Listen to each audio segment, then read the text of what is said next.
Fred here from Pro Tennis Trader. I hope you're well. So in this video, I'm going to be talking about in-play analysis. Now I know a lot of you find that these are not the most exciting videos compared to the trading videos. However, in-play analysis, and particularly first set analysis, is your secret weapon to becoming a profitable tennis trader.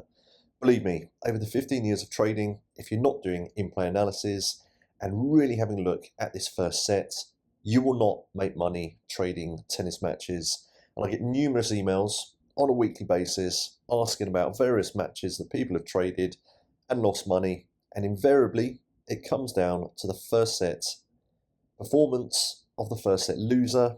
And in most cases, they shouldn't have traded it. So I'm just going to run through a few matches here. I'm going to pick out 4 and just run through, whether you should have traded it or whether you should have avoided it. So the first one, this was on the 25th of June at the Eastbourne ATP, and this was Evans versus Paul. Now Paul was the favourite, priced at 1.33, so a strong favourite here.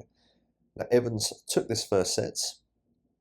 So let's have a look at what happened in this first set.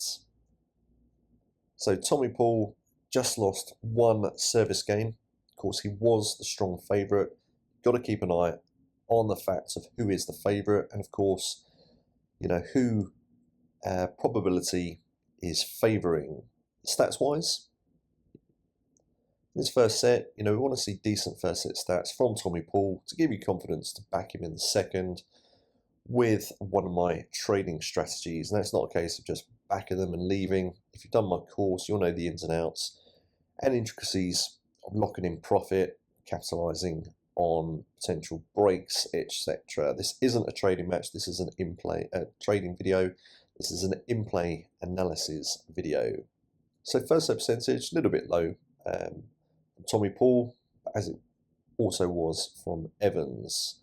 First service points won though, very strong for Paul, 89%, 32% second service points won, bit on the low side, but he saved 3 out of 4 break points, which is a good sign of resilience. Winners versus unforced errors, a little bit skewed in the wrong direction, 7 more unforced errors than winners, but he did win 44% of these first set total points.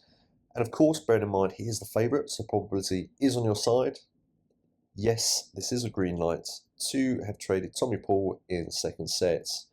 Now, despite getting off to a poor start in the second set, he actually had seamless trading and won second set on 2 breaks. So there was absolutely no alarm bells in that first set. Gave the green light to back Tommy Paul, so you would have come away with a nice bit of profit. In contrast, let's take a look at the Fernley Kabali match, played on the 24th of June at the Eastbourne ATP. So again, if we just look at who the favourite is, it was pretty close here, but Fernley was the slight favourite at 1.73, but by no means the outright strong favourites. So in the first set, let's see what happened. So automatically, 3 breaks of serve, that's an automatic no trade signal from me. Now even without looking at the stats, I wouldn't have traded this. Now for me, I'm not being arrogant when I say, but I can quickly just glance over these straight away and decide that no, that's a definite no trade. But let's just take a closer look. So we're focusing on Kabali's first set stats here. 53%, a little bit again on the low side. He won 67% of these, not too bad. But bearing in mind he had 16 second serves, he only won 3 of these. So this is a major alarm bell there to be aware of. Only 2 winners versus 17 unforced errors, another alarm bell.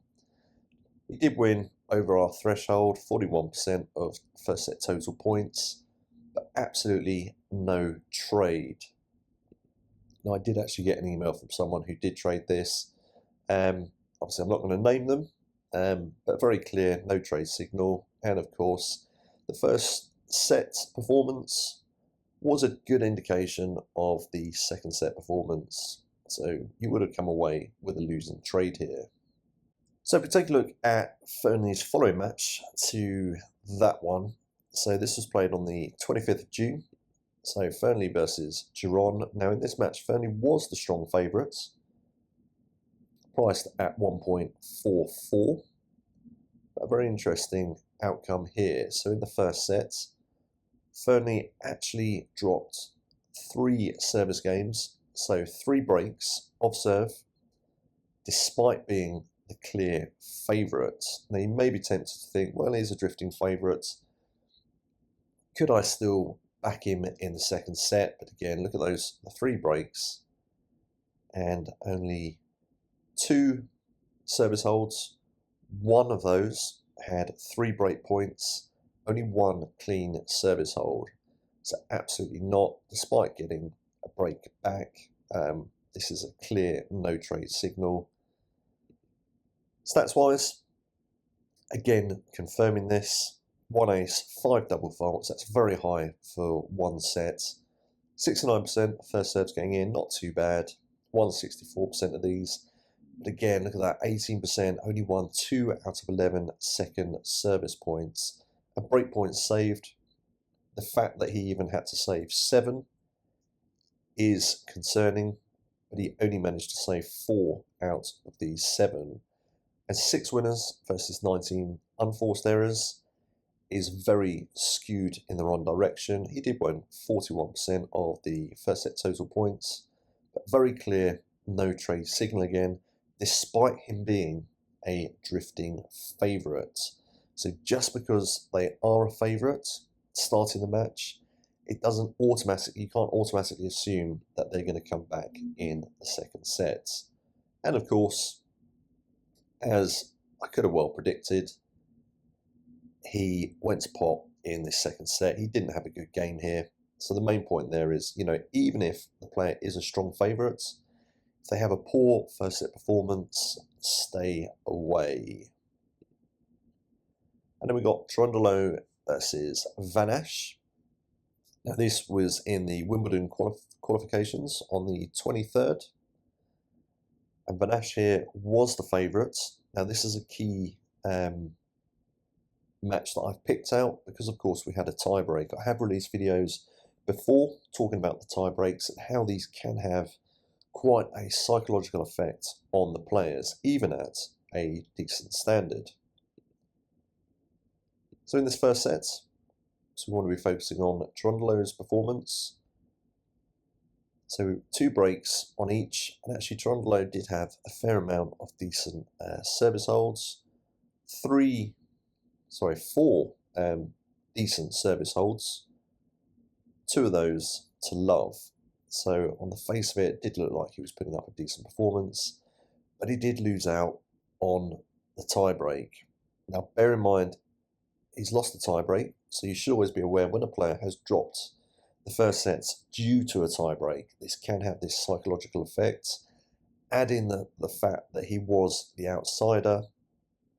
Van Asch was the strong favourite at 1.40. Without looking at the stats, I would be wary of entering into a second set trade here. If we just run through the stats, so 2 aces, 4 double faults, 4 double faults on its own is a bit on the high side. 54% first serves going in, winning 68% of these, not too bad. Only winning 50% of his second service points, which was 8 out of 16. Now again, this could have skewed you in the direction of having a trade here, as we're bang on evens with the winners versus unforced errors, and very close total points won, 49% versus 51%. So you may well have been very tempted to back Trundle in this second set, but if we go back to the points, with the 2 breaks, but the main point is losing on the tie break. So losing on the tie break to a favourite is an alarm bell. In some situations, you might want to trade cautiously, just really maybe lower stakes or just locking in more profits on the service holds. in the second set, but for me, these were alarm bells. So losing on a tiebreak to a strong favourite is an alarm bell. And again,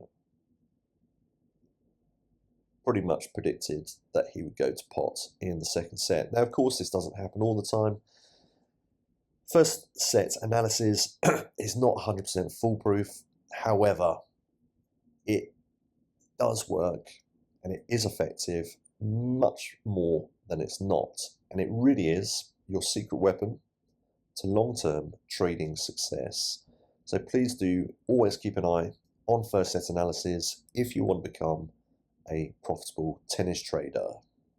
If you found this video useful, please do subscribe to my YouTube channel, Pro Tennis Trader, where you'll find loads more of the same, loads of trading strategies, in-play analysis, and lots more. And if you would like to become a pro tennis trader, you can start your tennis trading journey at protennistrader.teachable.com, where you can enroll in my free video course, a free introduction into tennis trading.